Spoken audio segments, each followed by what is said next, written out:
Santa Catarina registrou um aumento na doação de órgãos esse ano 2020. Representa o que em termos de percentuais, doutor? Em termos de percentuais, 15%. Pode parecer que não é muito, mas, na verdade, se considerarmos que o ano de 2019 nós tivemos o melhor resultado da história de um Estado em relação ao Sistema Nacional de Transplantes, ou seja, nunca ninguém fez, proporcional à sua população, a taxa de doação que nós temos, 47,2 doadores por milhão de população. Nós partimos há 15 anos atrás de uma taxa de 7. Eu disse 47,2. Somado a isso, quer dizer, partindo do patamar mais alto possível, nós tivemos, a partir de março, a pandemia que inicialmente nos causou um grande transtorno e depois fomos contornando e ainda com isso conseguimos, então, no período de janeiro a maio desse ano, 17 doadores a mais, 15%, do que no mesmo período do ano passado. Então foram 112 doações no ano passado e 129 doações esse ano, o que representa uma vitória muito, muito expressiva. 112 em 2019 e quanto que o senhor falou desse ano? 129 esse ano, 129 janeiro, maio. Em 2020. Agora, doutor, qual é o órgão que mais, que vocês têm mais facilidade, que o pessoal mais tem feito a doação? Na verdade, a doação ela é feita como se fosse um bloco, né? As famílias doam ou não doam, ainda que elas possam escolher que determinado órgão ou tecido não deve ser retirado. Mas o normal é que elas assinem a autorização. Acontece que nós temos 2 rins, então o órgão mais doado é sempre o rim, né? Ele tem menos contraindicações comparado a outros, como o coração, como o pulmão, que a doação é muito mais restritiva. Então, sempre o campeão de doação acaba sendo o rim em termos numéricos. O que se pode doar? O que pode ser transplantado? Bom, a doação, a pergunta é muito boa e a doação ela pode, em termos de órgãos, os 2 pulmões, o coração, o fígado, os 2 rins, o pâncreas e os intestinos. Então, são 8 pessoas que podem receber órgãos.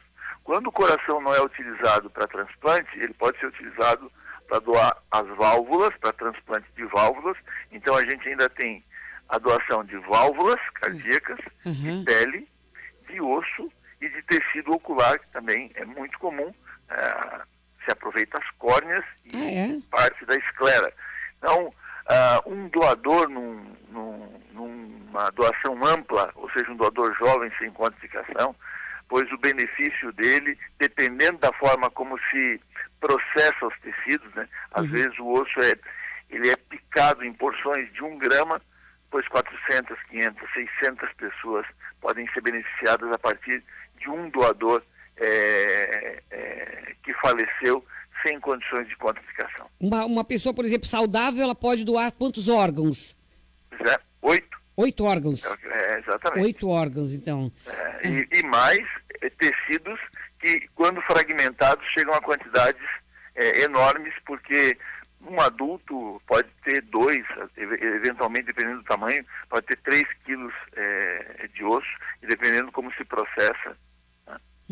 Agora a gente sempre a questão da pele, por exemplo, né? A questão as pessoas doam, porque tinha uma época que até o Estado fazia uma campanha para ver se aumentava e tudo mais. Hoje tem doação também não sei se é o nome correto, a da pele.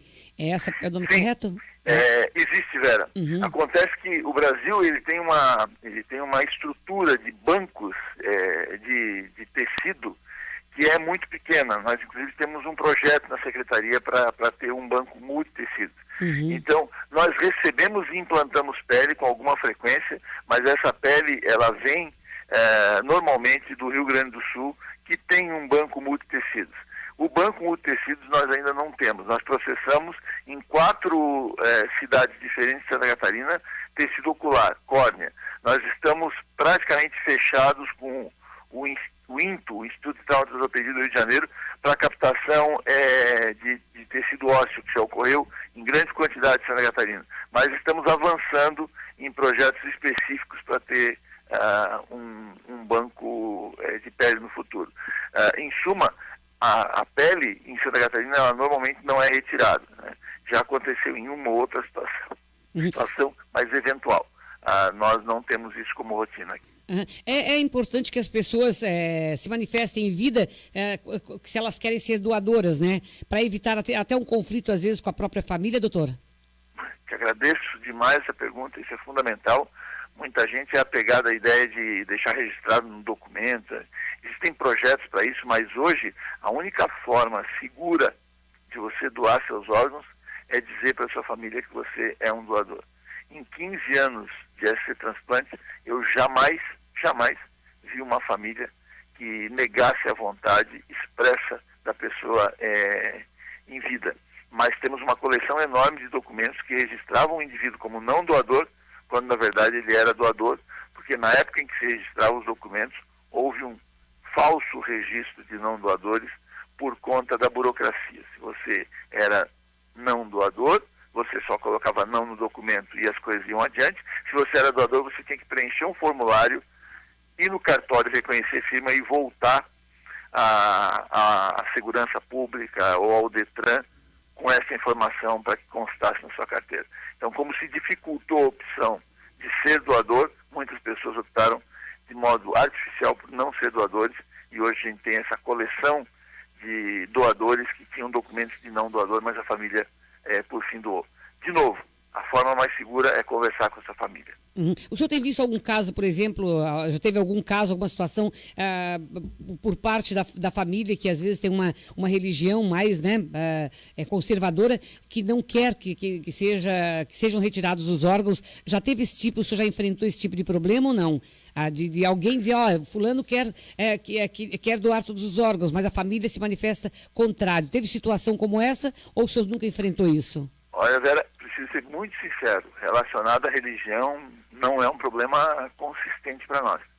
A postura oficial de praticamente todas as religiões, exceto pequenas seitas que existem pouco no Brasil, são favoráveis à doação.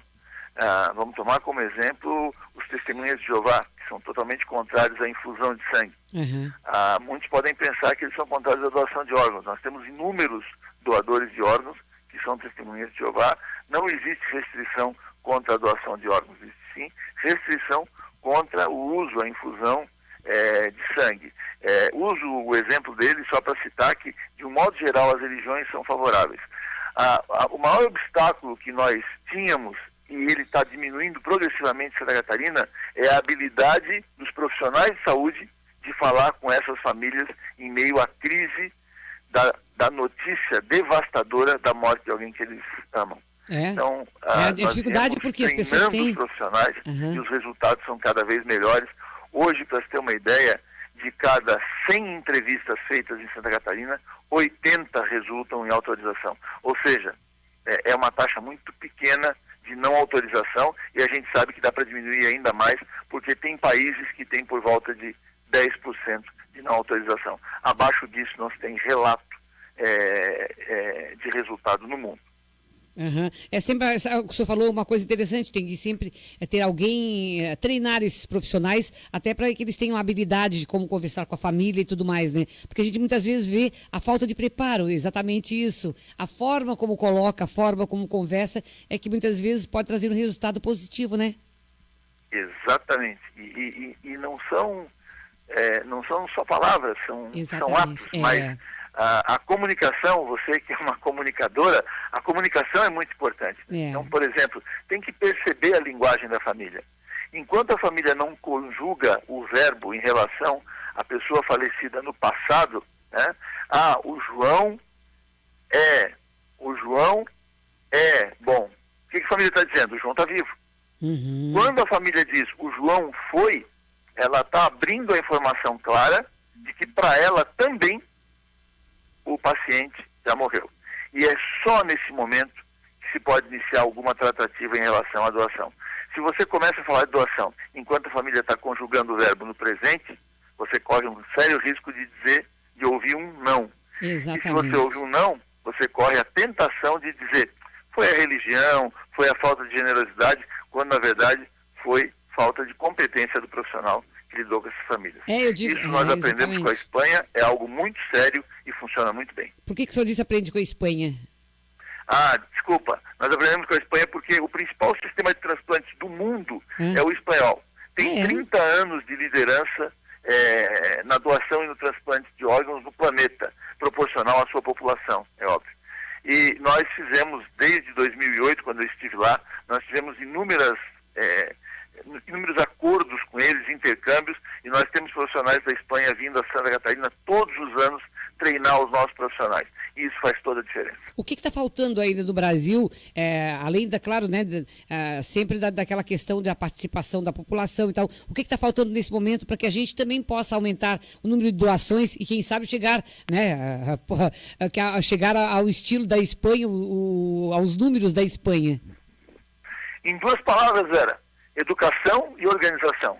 Educação dos profissionais de saúde, não da população, no tema de comunicação, de más notícias, de acolhimento, de psicologia, de ter as ferramentas necessárias para interagir com as famílias, né, por um lado, e organização no sentido de permitir que todas as barreiras que nós conseguimos derrubar nos últimos 15 anos em Santa Catarina, barreiras de logística, de transporte, de organização, de exames, que tudo isso esteja disponível para todos. É preciso que se diga que Santa Catarina foi o 2º estado brasileiro a testar os doadores para a Covid. Antes de nós, só o Ceará. Tem estados que há poucas semanas começaram essa atividade.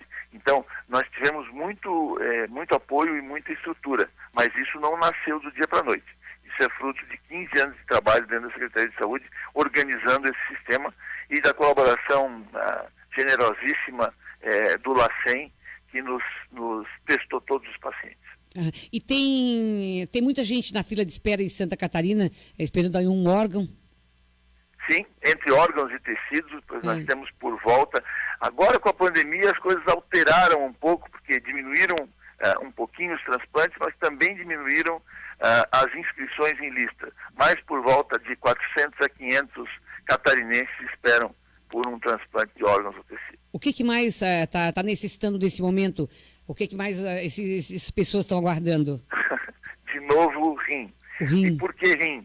Porque a insuficiência renal ela deriva de doenças crônicas, como a hipertensão e o diabetes, que são tremendamente prevalentes na sociedade. Então, nós temos sempre o rim na cabeça. Mais de 300 pacientes aguardam por transplante de rim em Santa Catarina. Mais da metade da fila. Desses 400, 500, 300, só esperam o rim? Exatamente. Ok. Doutor, para a gente terminar a entrevista, acho que é muito legal essa forma de chamar a atenção. O que o senhor chama a atenção nesse momento, o senhor que vive do setor, vê a necessidade das pessoas e tudo mais? Que tipo de apelo o senhor faria à população nesse momento?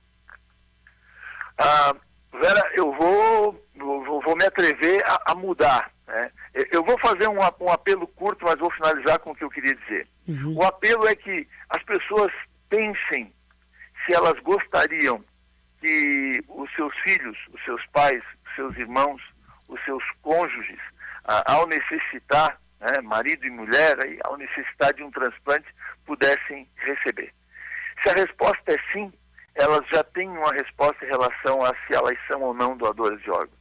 A verdade é que nós temos muito mais chances em vida de precisar de um transplante do que de morrer nas condições que nos permite ser um transplantador. A relação é de 5 para 1. Nós temos 5 vezes mais chance de precisar de um transplante, cada um de nós, do que de morrer nas condições que nos permitam ser um doador, que é a morte encefálica. É verdade. Bom, então o apelo é que pensem nisso e que decidam e que comuniquem aos seus familiares se são ou não doadores, porque na verdade numa sociedade onde todos doam, ela é uma sociedade muito mais segura para todos que precisam. Né? E a outra questão que tenho grande vontade e gosto de fazer é agradecer a solidariedade da população catarinense.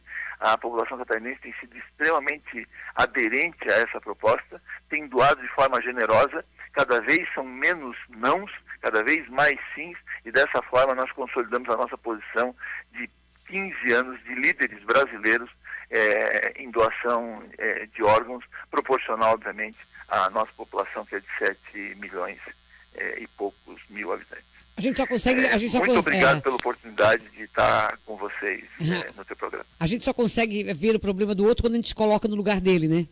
Exatamente. É verdade.